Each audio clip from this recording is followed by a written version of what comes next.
Hey, what is up guys? This is RC Life Vlog back at it again for another storytelling. Alright, but before we start the story, please allow me to call you one of my scene zone. That's why, what's up mga ka-scene zone? And today, ngayong araw this day, I'm going to visit the lighthouse.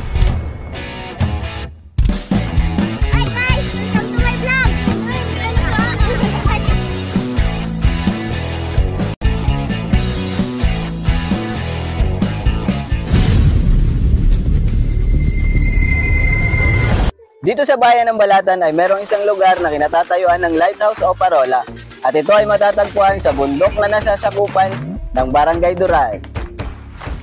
For sure ay marami pang mga pogi at magagandang Galateños ang hindi pa nakakarating dito.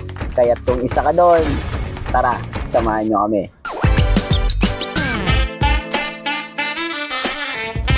Meet James guys, James Red. And para makapunta tayo sa Parola, the easiest landmark is the Balatan Municipal Hall or munisipyo. Madalas isipin ng karamihan na mahirap at malayo ang daan, but dahil dito, ang pinakamalapit, simpleng daan at super smooth. Yo, maganda na pala dito dumaan kasi ito na siyang pathway, no? So magandang exercise din para sa mga gusto ng healthy lifestyle. Batukad ang daanan dito guys, batukad. Ano batukad? Ano ba Tagalog? Pakyat!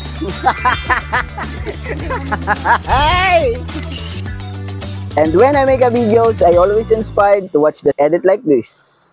Guys, welcome to Parola.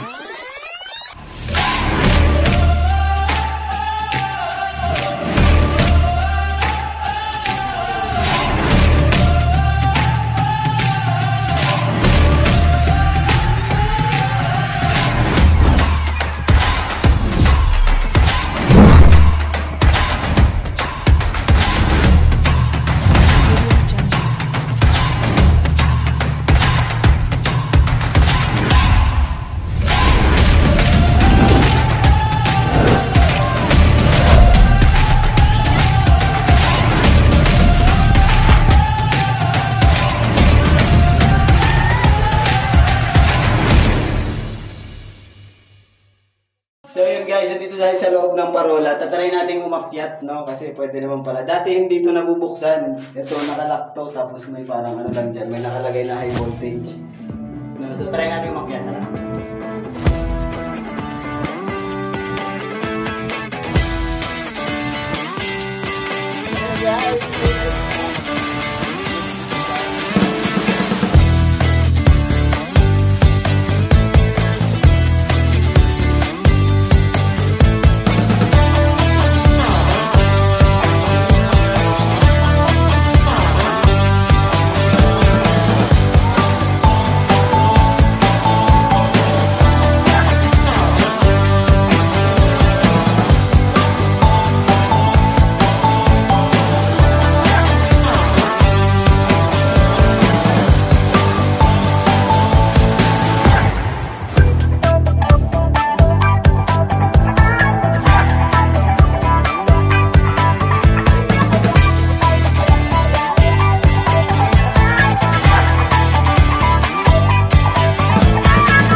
Sa ngayon ay yung mga ating mga Philippine Coast Guard, no? Shoutout sa inyo dyan. Maraming salamat sa pag-aalaga sa inyo ng ating Parola. Grabe, super lupit ng view at hindi na ako magtataka if someday ay meron ng park dito. For tourist attraction that perfect to the overlooking oceans and coastal barangays of this municipality na sobrang ganda. Pero alam mo ba na mas maganda kung pipindutin mo yung like button at magsusubscribe ka sa channel ko?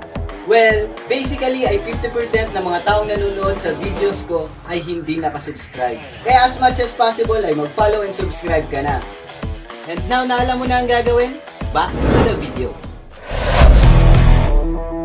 At sa mga oras na to ay malamang nagtataka at tumatakbo sa isip mo kung ano nga ba ang purpose ng parola.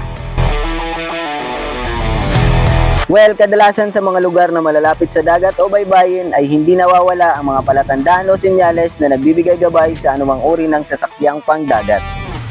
And when it comes to sailing, ang parola ay nagsisilbing beacon ng bayan ng Balatan kapag nasa kalagitnaan ka ng karagatan, and at the same time, in the middle of the night.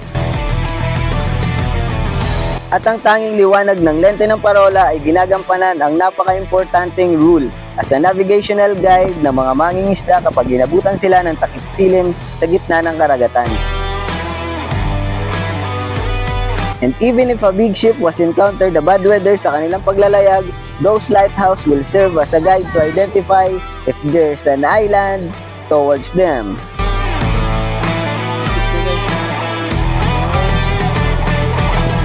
Yan na guys, maraming salamat sa panonood. See you next vlog. Keep safe and peace out.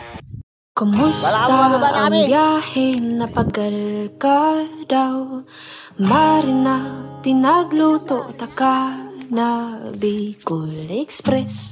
Pansit parto, igwang laing na may siling labyo.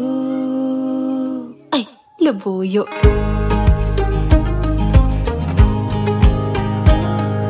Kumusta ang aldaw mo? Ibahan mo ako. Lilibuton yatong duwaan ka Bikulan. Karo kasi mayon na magayon. Titikalan. Bye guys. Bye guys. Bye. Shoutout nga pala kay sa batchmate ko si Roderick De Los Santos. Shoutout sa iyo dyan. And kay Ken, kamusta na kamo dira? Dira ba yun? Kamusta na kamo dyan, Ken? Shoutout ka ninyo dyan. Ingat ka mo pirme. And sa kami na nagsusuporta ka di page di. Salamat sa kadakol. No? So sana na-appreciate ninyo ang mga video ko. No? Salamat talaga. And guys, malapit na tayo mag 500. No? Shoutout ka ninyo amin. So yun, no? Kay Bok, Sir Jerry. Shoutout ka ninyo dyan, sir. Ingat kayo lagi dyan, sir, sa Maynila, no? For sure ay marami pang madalas isipin ng karamihan na and when I make a videos I always